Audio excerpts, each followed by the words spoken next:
నమస్తే, నా పేరు తేజస్విని. బీసీఎన్ న్యూస్ కి స్వాగతం. ముందుగా ముఖ్యాంశాలు. తిరుమల శ్రీవారిని దర్శించుకున్న రాష్ట్ర మంత్రుల బృందం. ఆలయ మర్యాదలతో స్వాగతం పలికిన అధికారులు. బాపట్ల జిల్లాలో గృహ నిర్మాణ శాఖ మంత్రి కొలుసు పార్థసారథి పర్యటన. పలు అభివృద్ధి పనులకు ప్రారంభోత్సవాలు, శంకుస్థాపన. కూటమి నాయకులు నిత్యం మీడియాలో కనిపించాలన్న తపనతో రాజకీయాలను ఈవెంట్లుగా మార్చేశారు. వైసీపీ అధికార ప్రతినిధి శ్రీధర్ రెడ్డి విమర్శలు. రీజనల్ రింగ్ రోడ్డు భూసేకరణలో అవినీతి జరిగిందన్న తెలంగాణ జాగృతి అధ్యక్షురాలు కవిత. బీఆర్ఎస్ ఎమ్మెల్యేల స్వార్థం కోసం రైతులను బలి చేశారని ఆరోపణ. కలియుగ ప్రత్యక్ష దైవం తిరుమల శ్రీ వెంకటేశ్వర స్వామివారిని రాష్ట్ర మంత్రుల బృందం దర్శించుకున్నారు. వీఐపీ విరామ దర్శన సమయంలో హోంమంత్రి వంగలపూడి అనిత, దేవాదాయ శాఖ మంత్రి ఆనం రామనారాయణ రెడ్డి, రెవెన్యూ శాఖ మంత్రి అనగాని సత్యప్రసాద్లు స్వామివారి సేవలో పాల్గొని మొక్కులు చెల్లించుకున్నారు. దర్శనానంతరం వీరికి రంగనాయకుల మండపంలో వేద పండితులు వేద ఆశీర్వచనం అందించగా ఆలయ అధికారులు స్వామివారి తీర్థ ప్రసాదాలు అందజేసి పట్టువస్త్రంతో సత్కరించారు.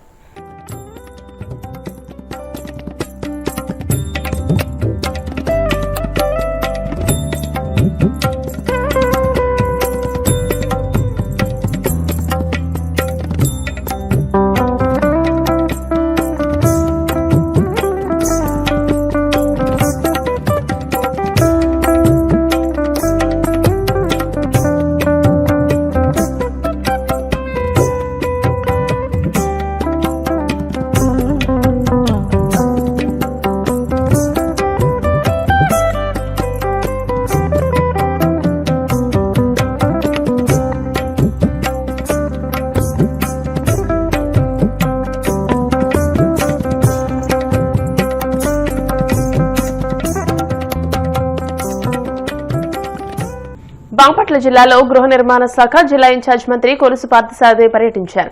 బాపట్ల పట్టణంలోని మున్సిపల్ పాఠశాలలో 1.48 కోట్లతో నూతనంగా నిర్మించిన అదనపు తరగతి గదులను ఆయన ప్రారంభించారు. అనంతరం కర్లపాలెం గ్రామంలో 4.75 కోట్లతో పెదపులువారిపాలెం గ్రామం వరకు నూతనంగా నిర్మించబోయే రోడ్డుకు శంకుస్థాపన చేశారు. ఈ రోడ్లు రహదారులు ఎక్కడ కూడా ఏ రాష్ట్రంలో కూడా ఇంత దౌర్భాగ్య స్థితిలో రోడ్లు ఉండవేమో అని మీకు అనిపిస్తూ ఉంటుంది. మరి ఇటువంటి వాటి అన్నింటినీ కూడా ఆర్థికంగా ఈ రాష్ట్రాన్ని పట్టాలెక్కించడం కోసం, అదేవిధంగా మరి ఈ రోడ్లని పునర్నిర్మాణించడం కోసం, వీటన్నిటి కోసం ఈ ప్రభుత్వం చిత్తశుద్ధితో కృషి చేస్తుందని చెప్పేసి మనం చేస్తాను. ముఖ్యమంత్రి గారు కూడా మొన్నే ఆదేశాలు ఇచ్చారు. సంక్రాంతి కల్లా ఈ పాట్ హోల్స్ ఏదైతే ఉన్నాయో, గుంటలు ఏదైతే ఉన్నాయో వాటన్నిటినీ కూడా పూర్తి చేయాలి. సంక్రాంతి పండగకు వచ్చే ప్రతి మన చుట్టం కూడా సంతోషంగా మన గ్రామానికి రావాలి అని చెప్పేసి ముఖ్యమంత్రి గారు ఆదేశాలు ఇచ్చారని చెప్పేసి మీ అందరికీ మనం చేస్తాను. మరి ప్రభుత్వం మీ అందరి కోసం ప్రత్యేకంగా రైతుల కోసం ప్రత్యేకంగా పనిచేస్తుందనే విషయాన్ని కూడా మీ దృష్టికి తీసుకొస్తాను. గత ప్రభుత్వం దాదాపు 1670 కోట్ల రూపాయలని ఈ ధాన్యం రైతులకి ఎగ్గొడితే, నాకు సంబంధం లేదు, గతంలో జగన్మోహన్ రెడ్డి గారు చెప్పినట్లు నాకు సంబంధం లేదు, పోయిన ప్రభుత్వం ఎగ్గొట్టింది, చూద్దాంలే చేద్దాంలే అనుకోకుండా, ఇది మన ఆంధ్రప్రదేశ్ రైతులకు వచ్చిన సమస్య, దాన్ని పరిష్కరించాల్సిన బాధ్యత నాదే అని చెప్పేసి మన ప్రీతం ముఖ్యమంత్రి చంద్రబాబు నాయుడు గారు ఆర్థిక పరిస్థితి ఎంత ఇబ్బందికరంగా ఉన్నా కూడా 1627 కోట్ల రూపాయలని ఒకేసారి చెల్లించిన ఘనత మన కూటమి ప్రభుత్వం అని చెప్పేసి మందరికి శ్రవణీయంగా మనం చేస్తాము. అంతేకాకుండా ధరలు ఎప్పుడైనా సరే అనేక పంటలకి, కోకో అని ఏలూరు జిల్లాలో, మరి అదేవిధంగా పొగాకు మన బాపట్ల జిల్లాలో, మరి మామిడి చిత్తూరు జిల్లాలో, ఇటువంటి సమస్య ఎప్పుడైతే ప్రభుత్వం దృష్టికి వచ్చిందో వెంటనే సంబంధిత మంత్రులు పంపించి లేదా జిల్లా మంత్రులు పంపించి మాట్లాడి రైతులకు ఎంతో కొంత, ఇప్పుడు మామిడికి 4 రూపాయల కిలోకి ప్రభుత్వం చెల్లించింది. అదేవిధంగా 12 రూపాయల కిలో బ్లాక్ బర్లీ పొగాకు చెల్లించింది. 50 రూపాయల కిలో మన కోకో రైతులకు చెల్లించింది. ఈ విధంగా రైతులు మేలే లక్ష్యంగా పనిచేస్తున్న ప్రభుత్వం అని చెప్పేసి మీకు మనం చేస్తాను. మీరు చాలా సంవత్సరాల నుంచి వ్యవసాయం చేస్తుండొచ్చు. మీరు ఒక్కసారి ఆలోచించండి. ఆఖరికి బ్రోకర్లు కొని లేకపోతే మిల్లర్లు కొన్నప్పుడు కూడా 24 గంటల్లో డబ్బులు ఎప్పుడు కూడా మీకు అందరిన విషయం మీరు ఒకసారి జ్ఞాపకం చేసుకుంటే, దేశంలో ఏ రాష్ట్రంలో లేని విధంగా మీ దగ్గర నుంచి ధాన్యం కొన్న ఒక 24 గంటల్లోనే, కొన్ని సందర్భాల్లో అయితే 5-6 గంటల్లో కూడా అకౌంట్లో పడిపోయినాయి. 24 గంటల్లో డబ్బులు ఇచ్చిన ప్రభుత్వం ఈ కూటమి ప్రభుత్వం అని చెప్పేసి మీ అందరికీ సెవెనింగ్గా మనవి చేస్తాను నేను. అదేవిధంగా మరి తెలుగుదేశం కార్యకర్తలందరినీ కూడా ఆ కష్టకాలంలో ప్రతి ఇంటికి పంపించి మా చంద్రబాబు నాయుడు గారిని గెలిపించండి, మా కూటమి పార్టీని గెలిపించండి, మీకు సూపర్ 6 ద్వారా మెరుగైన సంక్షేమ కార్యక్రమాలు ఇస్తామని ఏదైతే చెప్పొచ్చారో మరి మీ గౌరవాన్ని కాపాడే విధంగా ఈ పార్టీ మన కూటమి ప్రభుత్వం సూపర్ 6 కార్యక్రమాలు అన్నింటినీ కూడా చెల్లిస్తుందని చెప్పేసి మీ అందరికీ సెవెనింగ్గా మనవి చేస్తాను. డిప్యూటీ సీఎం పవన్ కళ్యాణ్ రాజకీయ ఉనికి కోసం చంద్రబాబు ప్రాపకం కోసమే పాకులాడుతున్నారు తప్పించి ఓటేసి అధికారం చేతికిచ్చిన ప్రజల సమస్యల పరిష్కారం కోసం నిజాయితీగా చిత్తశుద్దితో ప్రయత్నించడం లేదని వైసీపీ అధికార ప్రతినిధి పార్టీ ఆర్టీఐ విభాగం వర్కింగ్ ప్రెసిడెంట్ అవుతూ శ్రీధర్ రెడ్డి విమర్శించారు. తాడేపల్లిలోని వైసీపీ కేంద్ర కార్యాలయంలో ఆయన మీడియాతో మాట్లాడుతూ చంద్రబాబు, పవన్ కళ్యాణ్, నారా లోకేష్ లో నిత్యం మీడియాలో కనిపించాలన్న తపనతో రాజకీయాలను కూడా ఈవెంట్లుగా మార్చేశారని, అందుకోసం ప్రతిపక్ష పార్టీల మీద తప్పుడు ఆరోపణలు చేసి ప్రజలను తప్పుదోవ పట్టించడమే పనిగా పెట్టుకున్నారని ఆగ్రహం వ్యక్తం చేశారు. ఈ రోజున మీరు ప్రతిదాన్ని ఆరోపణ చేస్తున్నారు, మీడియాలో హైలైట్ చేసుకుంటున్నారు. కేవలం ఆ రోజు ఆ మీడియాలో ఉండటం కోసమే లేదా మీ సర్వైవల్ అనేది ఎగ్జిస్టెన్స్ కోసమే మీరు ప్రయత్నం చేస్తా ఉన్నారు. కానీ ఏ రోజైనా కానీ స్పష్టమైన ఆధారాలతో పలానా వాళ్ళు తప్పు చేశారు, మేము శిక్షిస్తున్నాం అని చెప్పి ఈ సంవత్సరంన్నర దాటిపోయింది ఆల్మోస్ట్ మీ అధికారంలోకి వచ్చి, ఏ రోజైనా కానీ మీరు సూటినగా ఆధారాలు చూపించి అడగగలిగారా?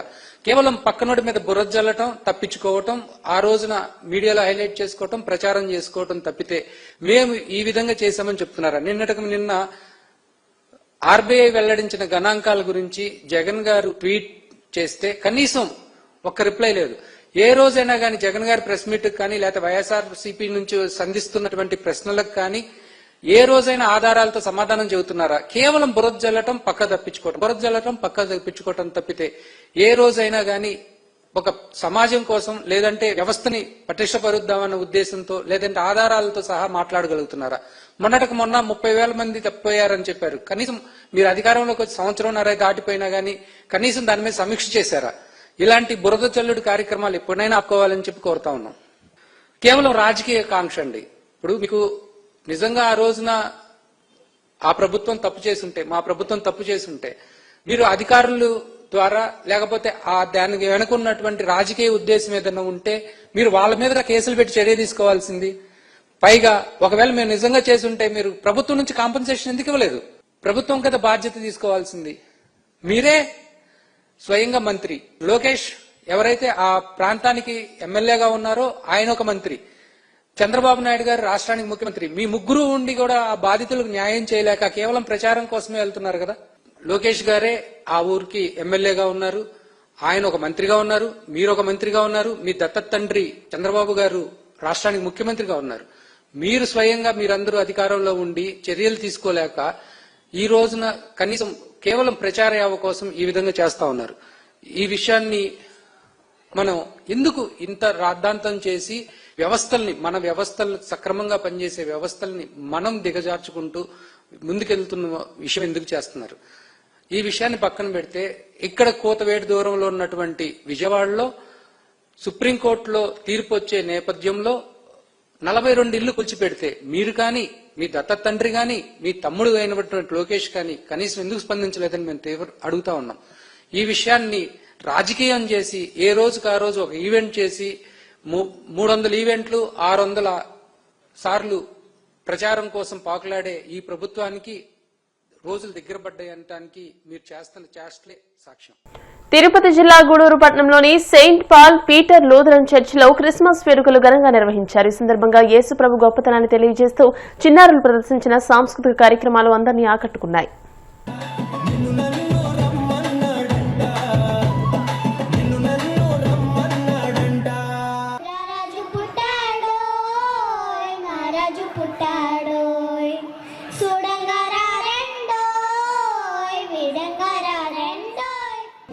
పశుల పాటలో సందడి శ్రీయేసు పుట్టాడని మహారాజు పుట్టాడని బెత్లెహేములో సందడి పశుల పాటలో సందడి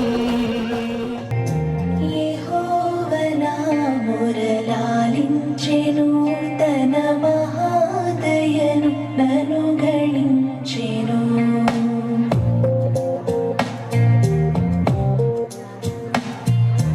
యెహోవా నా మొరలాలించెను, తన మహాదయను నన్ను గణించెను. మీకు లెఫ్ట్ సైడ్ రైట్ సైడ్ మీకు స్కానర్లు ఉన్నాయి. అవి మాతో పాటు పాడాలని ఆశ ఉన్నోళ్ళు గూగుల్ లెన్స్లో స్కాన్ చేసుకొని సంఘంలో ఇంత గొప్పగా మేము జరుపుకోవటానికి మీరు ఇచ్చిన కృపను బట్టి స్తోత్రం నాయనా. మా సంఘ బిడ్డలందరినీ దీవించండి, మా సంఘాన్ని ఆశీర్వదించండి. ఈరోజు నాయనా మా సంఘ బిడ్డలందరూ కలుసుకొని సండే స్కూల్ పిల్లలు, స్త్రీల సమాజం వారు, యవనస్తులు మరి నీ జన్మదినాన్ని గురించినటువంటి అనేక కార్యక్రమాలు చేస్తుండగా వీటిని చూస్తున్న మాకందరికి కూడా నీ దీవెన దయచేయండి. ఈ కార్యక్రమం నాయనా నీకు మహిమకరంగా జరుగునట్లుగా సాయం దయచేసి ఈ కార్యక్రమంలో పాల్గొని నిన్ను మహిమపరుస్తూ నీ జన్మదినాన్ని జరుపుకుంటున్న మా సంఘాన్ని, సంఘ బిడ్డల్ని దేవా సంతోషము, సమాధానము, ఆనందంతో దీవించమని యేసుక్రీస్తు నామములో ప్రార్థించడుతున్నాను తండ్రి. ఆమేన్. ఇప్పుడు కాసేపు ప్రకటనలు.